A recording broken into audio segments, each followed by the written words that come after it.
Hello friends, welcome back to our channel. ഇന്നൊരു ചെറിയ evening വ്ളോഗാണ്. ദേവും ഞാനും വീട്ടിലുള്ള ദിവസമാണ്, വേറെ ആരും വീട്ടിലില്ല. അപ്പോൾ ഞങ്ങൾ വൈകിട്ടായപ്പം വെറുതെ ഒന്ന് പുറത്ത് പോയി ചിക്കുവിനൊരു സർപ്രൈസ് വിസിറ്റൊക്കെ ചെയ്യാമെന്ന് വിചാരിച്ചു. അപ്പോൾ അങ്ങനെ ഇറങ്ങിയതാണ്. ആദ്യം കുറച്ച് ദൂരം നടക്കാനുണ്ട്. എൻ്റെ ഫോണിലാണ് വീഡിയോസ് എടുക്കുന്നത്, അപ്പം കുറച്ച് ക്ലാരിറ്റിയുടെ പ്രശ്നവും കാര്യങ്ങളൊക്കെ ഉണ്ടാവും. പോകുന്ന വഴിക്ക് ദേവിന് കുറച്ച് പ്രിൻ്റൊക്കെ എടുക്കാനുണ്ടായിരുന്നു, അവളുടെ ഇംഗ്ലീഷ് എന്തോ പ്രോജക്റ്റിന് വേണ്ടിയിട്ടൊക്കെ. നമ്മൾ അതൊക്കെ എടുത്തു. നമ്മളിപ്പോൾ ബസ് സ്റ്റോപ്പിലെത്തി ബസ് വേണ്ടി വെയിറ്റ് ചെയ്യാം. അങ്ങനെ ഞങ്ങൾ വെയിറ്റ് ചെയ്ത് നിന്ന ബസ്സൊക്കെ വന്നു. എനിക്കും ദേവിന് വേറെ വേറെ സ്ഥലത്താണ് സ്ഥലം കിട്ടിയതിരിക്കാനായിട്ട്. അങ്ങനെ ഞങ്ങൾ ബസ് സ്റ്റാൻഡിൽ ഇറങ്ങി. നോർമലി അവൻ എപ്പോഴും വീട്ടിലുണ്ടാവുമല്ലോ, പക്ഷെ ഇപ്പോൾ ജ്വല്ലറി സ്റ്റാർട്ട് ചെയ്യാൻ ശേഷം വീട്ടിലുണ്ടാവാറില്ല. അപ്പം ഞാൻ ഇടയ്ക്കൊക്കെ അവനെ മിസ് ചെയ്യാറുണ്ട്. അതുകൊണ്ട് വെറുതെ അവനൊന്ന് സർപ്രൈസ് ചെയ്യാമെന്ന് വിചാരിച്ചു. അമ്മയടുത്ത് പറഞ്ഞിട്ടുണ്ട്, അമ്മേനും എല്ലാം ഇടയ്ക്ക് വിളിച്ച് പറയുമെന്ന് അറിയത്തില്ല. എന്തായിരുന്നാലും നമ്മൾ എത്താറായി. ഞാൻ ഭയങ്കര എക്സൈറ്റഡ് ആണ്. എനിക്കിങ്ങനെ സർപ്രൈസുകളൊക്കെ കൊടുക്കാൻ ഭയങ്കര ഇഷ്ടമാണ്.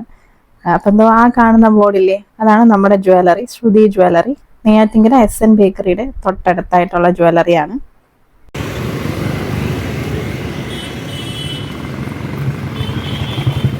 ചിക്കുന്റെ ചെരുപ്പ് ഇവിടെ ഇല്ല, അവ ഇവിടെ ഇല്ല എന്തോ.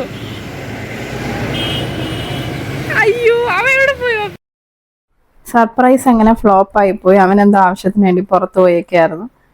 അങ്ങനെ ഒരുപാട് സങ്കടത്തോടെ ഞാൻ കുറച്ച് നേരം അവിടെ ഷോപ്പിൽ തന്നെ ഇരുന്നു. പിന്നെ കുറച്ച് കഴിഞ്ഞാൽ വിളിച്ചപ്പോൾ അവൻ വണ്ടിയൊക്കെ ഒതുക്കിയിരുന്നൊരു സ്ഥലമുണ്ട്, അവിടെ എത്തിയെന്ന് പറഞ്ഞു. അപ്പോൾ പിന്നെ ഞാൻ അങ്ങോട്ട് പോയി അവനെ കാണാമെന്ന് വിചാരിച്ചു. എൻ്റെ സർപ്രൈസൊക്കെ പോയി, പൊളിഞ്ഞു പോയി. പക്ഷെ കുഴപ്പമില്ല, നല്ല രസമായിരുന്നു നടത്തമൊക്കെ.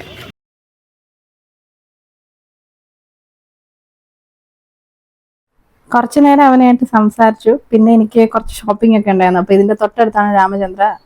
ഞാൻ അങ്ങോട്ട് പോയി.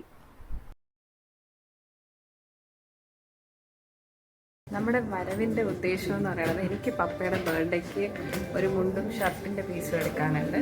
പിന്നെ ദേവുവിന് ഒരു ഡ്രസ് മെറ്റീരിയൽ നമ്മൾ നേരത്തെ വാങ്ങിച്ചിട്ടുണ്ടായിരുന്നു. അപ്പോൾ അതിൻ്റെ മുകളിലുള്ള മെറ്റീരിയലൂടെ വാങ്ങാനുണ്ട്. അപ്പോൾ അതിന് വേണ്ടിയിട്ടാണ് നമ്മളിവിടെ വന്നത്. ട്രിവാൻഡ്രത്തുള്ള രാമചന്ദ്രയുടെ അത്രയും കളക്ഷനും കാര്യങ്ങളൊന്നുമില്ല നെയ്യാറ്റിൻകരയിൽ. എനിക്ക് തോന്നുന്നു നമ്മുടെ ആ കുർത്തി സെക്ഷനിൽ അത്യാവശ്യം കളക്ഷൻ ഉണ്ട്. ബാക്കി ഒരു സെക്ഷനിൽ അത്രയും കളക്ഷൻ ഇല്ല. നമ്മുടെ റെഡി മെറ്റീരിയലിൻ്റെ സെക്ഷനിൽ, സാരി സെക്ഷനിൽ, നമ്മുടെ ഈ ചുരിദാർ മെറ്റീരിയലിൻ്റെ സെക്ഷനിൽ അവിടെയൊന്നും അത്ര കളക്ഷൻ ഇല്ല. അല്ലാതെ നോർമൽ കുർത്തി ആ സെക്ഷനിൽ കളക്ഷൻ ഉണ്ട് അത്യാവശ്യം നന്നായിട്ട്. നമ്മൾ ഇന്ന് ലൈനിൽ മെറ്റീരിയലാണ് സെലക്ട് ചെയ്തത്. ഇത് നമ്മുടെ ഓൾറെഡി ഉള്ള മെറ്റീരിയലാണ്. ഏകദേശം ഓക്കെയാണ്, പിന്നെ ചെറിയൊരു ഡിഫറൻസ് ഉണ്ട്. അത് ലൈനിൽ വരുമ്പോൾ ഓക്കെ ആവുമെന്ന് വിചാരിക്കുന്നു. നമ്മൾ കുറേ ദിവസം തപ്പി നടന്ന് ഫൈനലി ഇപ്പോൾ കിട്ടിയിട്ടുണ്ട്.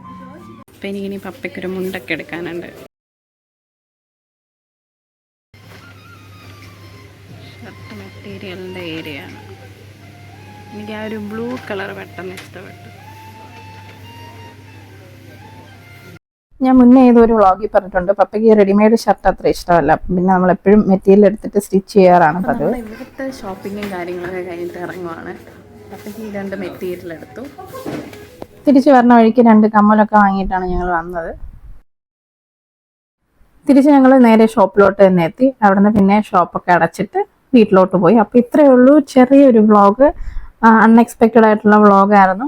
എന്തായാലും വീഡിയോ എല്ലാവർക്കും ഇഷ്ടപ്പെട്ടു എന്ന് വിചാരിക്കുന്നു. Thank you, bye by.